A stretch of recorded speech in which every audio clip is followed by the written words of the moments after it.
박노원의 라디오 매거진 위켄드. 생활 속의 인문학 저자 이호건 작가와 함께합니다. 안녕하세요. 네, 안녕하십니까. 와, 오늘의 주제 참 어렵네요. 예, 맞습니다. 지난주에 저희가 안가주망 했잖아요. 예. 오늘은 아장스망이라는 주제로 이야기할까 하는데요. 안가주망만 해도 들어본 적이 있는데 예. 아장스망은 뭡니까? 아장스망. 예. 아장스망은 프랑스 철학자 질 들레저가 철학 개념으로 소개해서 유명해진 표현인데요. 원래 프랑스어로 아장스망은 배치, 배열을 뜻합니다. 그러니까 들레저는 사물의 본성은 고정된 게 아니라 다양한 배치의 결과라고 보는 겁니다. 예. 제가 예를 들어 설명해 보겠습니다.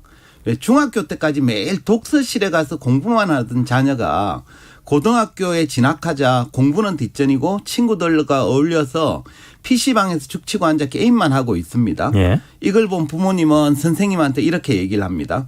우리 철수는 본래 공부만 하던 애였는데 고등학교에 와서 친구를 잘못 만나 나쁜 습관이 든 것 같아요 라고 얘기를 합니다. 예. 그러니까 자기 자녀의 본성은 원래 공부만 좋아하던 착한 녀석인데 노는 친구를 만나서 나쁜 길로 빠졌다라는 주장인데요.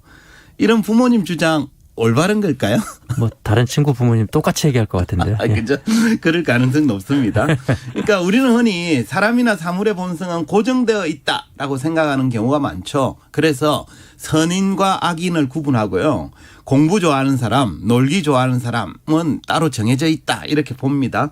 하지만 들레저는 이런 관점에 동의하지 않습니다. 그는 사람이나 사물의 본성은 고정된 게 아니라 매번 그가 속하고 연결된 배치, 즉 아장스망에 따라서 달라진다라고 주장하는데요. 가령 날카로운 칼이 있습니다. 여기에.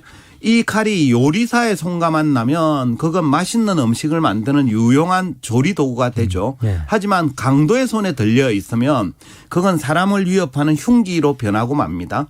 그러니까 칼의 본성이 고정된 게 아니라 무엇과 만나느냐, 다시 말해 어떤 배치 속에 존재하는가에 따라서 매번 달라지게 되는 거죠.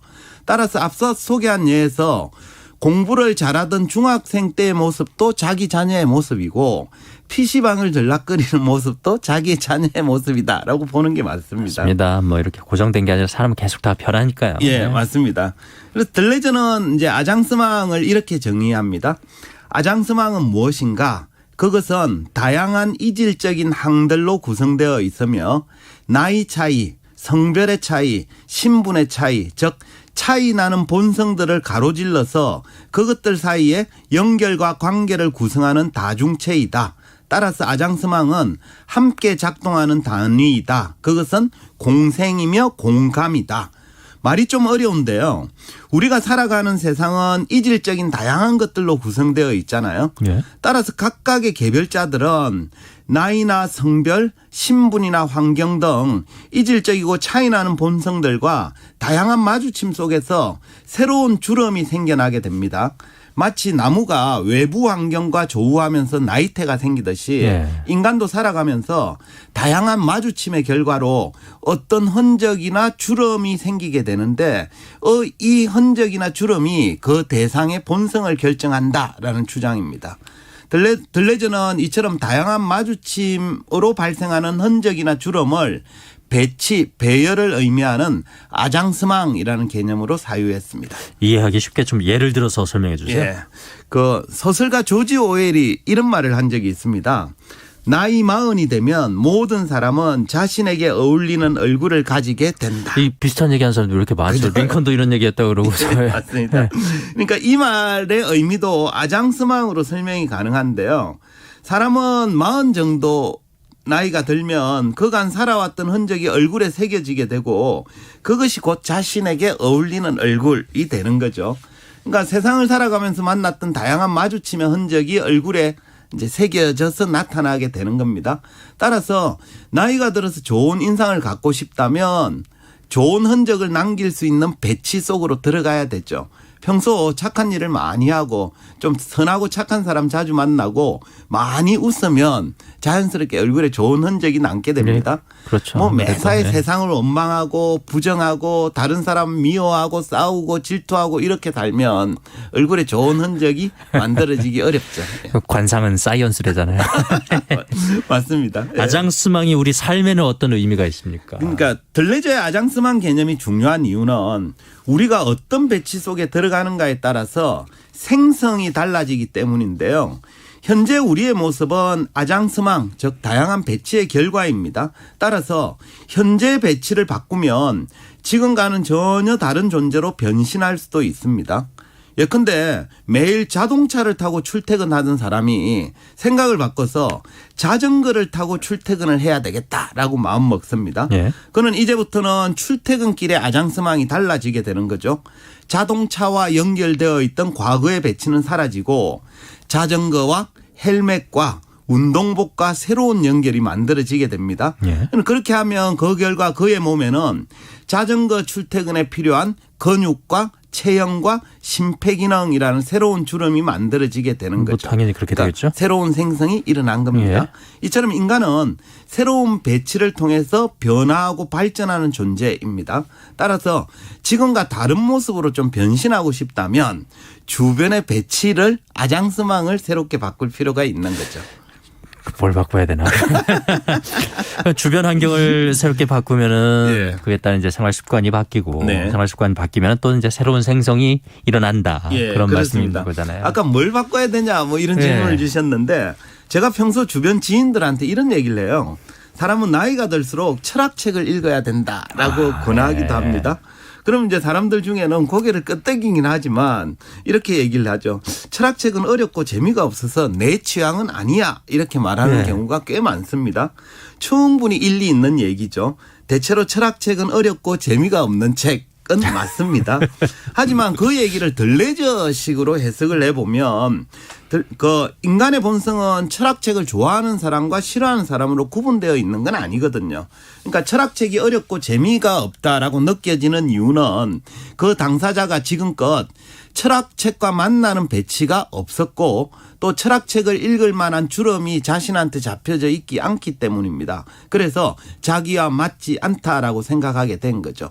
하지만 그런 사람이라도 주변에 철학책을 비치해 두고 조금씩 읽어 나가면 그 새로운 배치에 맞는 주름이 조금씩 생겨나게 됩니다. 그렇게 되면 차츰 익숙해지게 되고 그게 반복되면 과거에는 없었던 새로운 주름이 만들어져서 언젠가는 철학책을 좀 즐기며 읽을 수 있는 날이 오기도 합니다. 뭐 다 이성적으로는 공감하고 예. 이해하는데 실제로 이렇게 책 사러 가면 그러니까 선뜻 집어들기는 이제 힘들죠. 그렇죠. 그런 이제 배치 속에 들어가서 자기한테 맞는 새로운 주름이 생겨나기까지는 시간이 좀 걸리긴 맞아요. 합니다만 그걸 선택을 해야 그 주름이 생기는데 좀 어렵죠. 예. 맞습니다. 어려운 것도 인정합니다.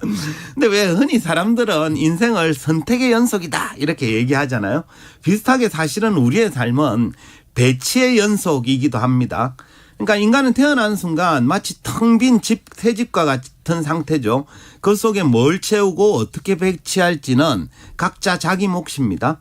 의식주는 어떻게 할지, 뭘 배워나갈지, 인간관계나 인연을 어떻게 만들어갈지 등도 모두 배치의 선택이거든요. 네. 물론 모든 배치가 본인의 선택만으로 이루어지는 건 아닙니다.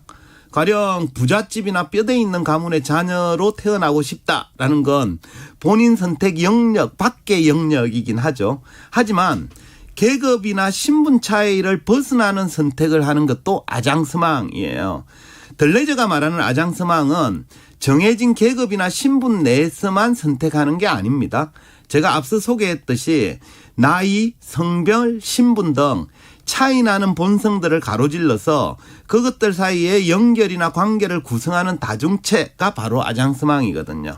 그러니까 주어진 삶의 조건 안에서만 이루어지는 미시적인 배치의 변경이 아니라 신분과 계급을 과감히 뛰어넘는 배치까지 포함된 개념이 아장스망이다. 이렇게 보시면 되겠습니다. 뭐 이해는 되는데 현실적으로 사람이 이 환경의 벽을 뛰어넘는 그런 배치? 거기에 들어간다는 게 뭐 쉽지 않죠. 그렇죠? 예. 예, 충분히 그것도 공감하는데요.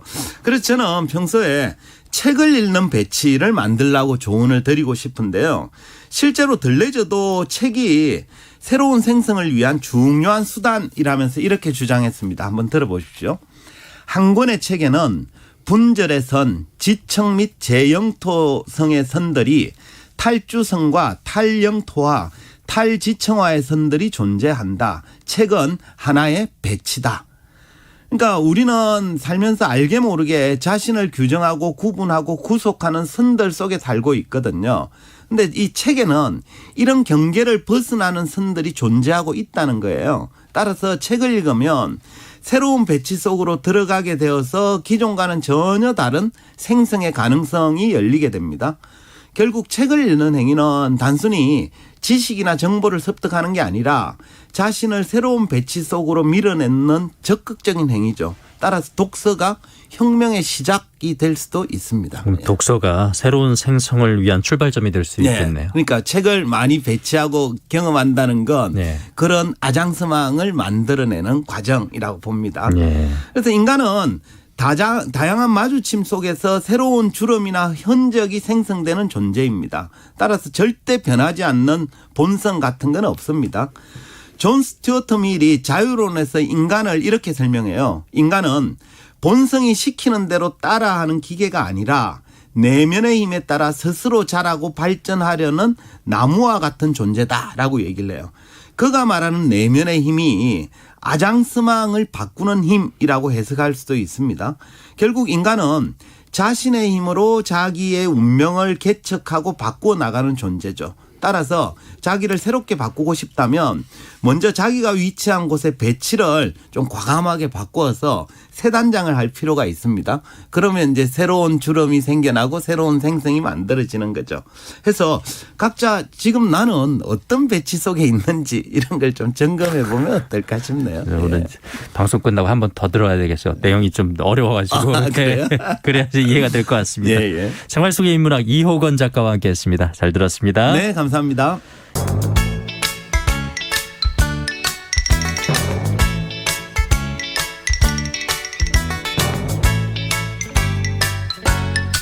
박노원의 라디오 매거진 위켄드.